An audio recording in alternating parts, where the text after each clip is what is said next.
So today's video is going to be the first Christmas video for this year, and this one is going to be a zebra. And actually, I'm amazed I've never done a Christmas zebra design before. I don't know what took me so long, but it seemed obvious this year, who knows why. And so I decided to do a zebra that has a Christmas hat on. And then the background to this snail is this amazing green chrome that's just kind of a layered green look, and I absolutely love just that background color. I'm kind of a green person, so I was super impressed by that. I hope you guys like this video as much as I do. And don't forget to click subscribe to see all my future videos as well. So I'm going to begin with a layer of green acrylic just to have kind of a base color underneath my green chrome. If you want it to be more of like a deep color and a little less bright, you could do a layer of black acrylic or black gel polish under the green chrome, and it would just have a little bit more of a rich look instead of like the bright look, I guess you could say. And then I'm going to encapsulate this nail with a layer of clear acrylic to make sure it is nice and strong. And so there's the first little bit. I temporarily lost my bigger brush. I usually use a size 10 for this kind of a thing.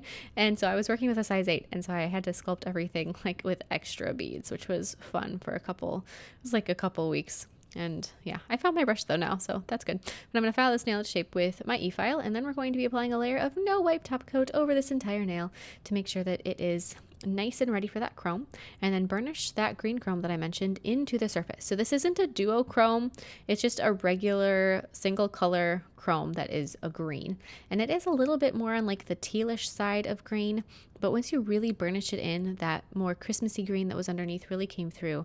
So I just keep kind of working on it and use a silicone tool and just press that powder into the nail. And you can use a pretty significant amount of pressure to do that too.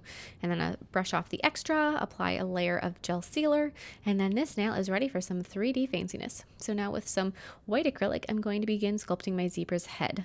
And so I considered, and I went back and forth about sculpting the snout of my zebra, just like that very like nostril and mouth area of the zebra with black acrylic since they are black.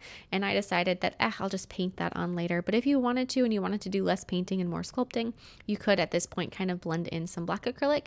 The thing is that it'd just be a different kind of thing, and you'd have to worry about sculpting in the shape and getting the shape of the snout proper, as well as getting that color blend just right. So if you, I don't know, if you're like me and you're not opposed to doing a little bit extra painting, I think that's probably the easier route. And for my zebra, I'm trying to get it to be like closer to realistic. I'm not going for super realistic, like absolutely everything proper, but just a little bit more on that side. So I'm going to press in the nostrils, and then I'm also going to bring down an enhanced bridge of the nose. So the zebras, much like a horse, have kind of like a very bony bridge of the nose, and then it kind of drops in for more of a hollow cheek. So as you can see, I've kind of got that starting to sculpt. I'm going to soften it a little bit. It's a bit too harsh at first when I was first beginning to add that layer in. Add a little bit more right on like the brow, right above where their eyes, or his eye or her eye, whatever the zebra's gender is, right above their eyes. And then I'll just keep adding little bits of acrylic here and there to blend it out and really perfect that shape. Clearly, I like zebras, and I've sculpted and painted them in the past. And so for me, sculpting a zebra, I get extra, when I do something more, like the more I paint something or sculpt it, the more particular I become, and the more obsessed with getting every single little detail as close to perfect as it can get. So I probably went a little bit overboard on some of the little nuances of the face shape than you would really have to. But you know, if you want to go absolutely, you know, perfectionist, then you certainly can. I'm going to sculpt a little bit of the neck of my zebra coming down, and I made sure that was really thin so it didn't look as if it was as far out as the face. And then I'm going to be adding my little zebra's ears. And then after I have the ears done, instead of sculpting the mane like you normally would, I'm going to be sculpting a Santa hat. And so I've got the little brim of the Santa hat, the little furry area that I'm going to start out with.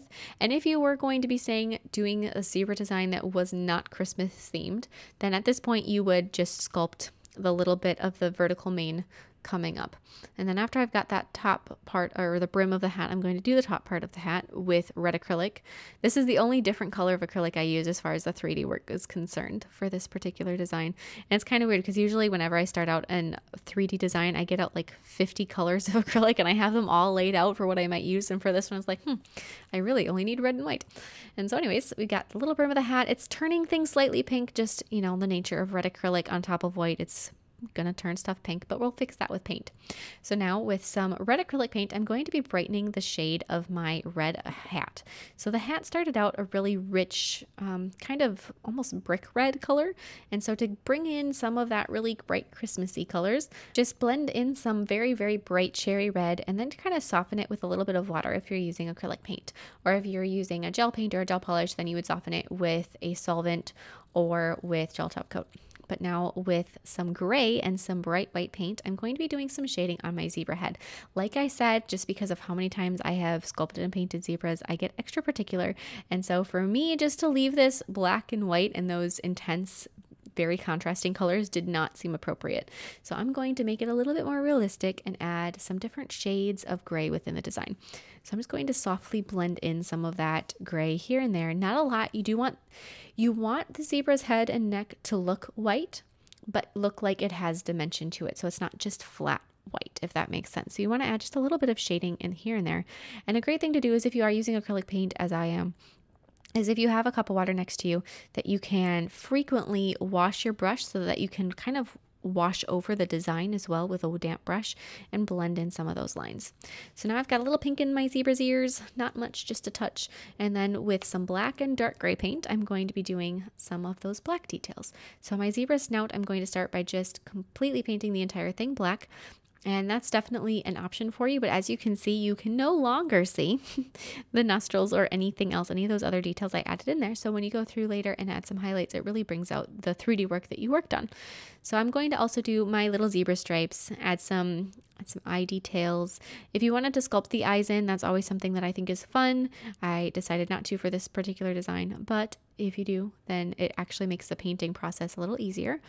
Add the stripes on the face of your zebra, little stripies here and there. Try to fill it in. And if you are going to recreate this design, I would highly recommend you have either a photograph of a real zebra next to you to look at the striping patterns, or a photograph of my zebra next to you for looking at the striping patterns, because they are very specific. It isn't just like, oh, a stripe here and a stripe there. It really goes with the flow of their bone structure and just their shape. And so if you really match it and you really pay attention to what you're doing, it just looks so much better when you get the stripes exactly where they are supposed to go. Add some highlights in the eyes, and then I'm going to just do a little bit of outlining. Because this design is so black and white, the outlines really just seem like they are appropriate here to me. And I know I say that to almost every design that I kind of, I don't know, reconcile. That's not the word, but I try to, explain why I do outlines so often. And it's usually kind of just boils down to the fact that when you outline something, it becomes more vivid. And when you're doing something that is on a nail, it is small and your hands are moving and people are going to see it for a split second. And if it catches their interest, then they're going to say, oh my goodness, can I see your nails? And if they don't get that, quick glimpse of wanting to see more, they're not going to. So having something that is, vivid and intense and outlined is going to just make it more interesting. So anyways, I had some matte top coat over this nail and it's all done. This was probably my most requested nail, or the most loved nail from my preview. So I hope you all got to see it and got to love it as much as I do. And I'll see you next time. Bye.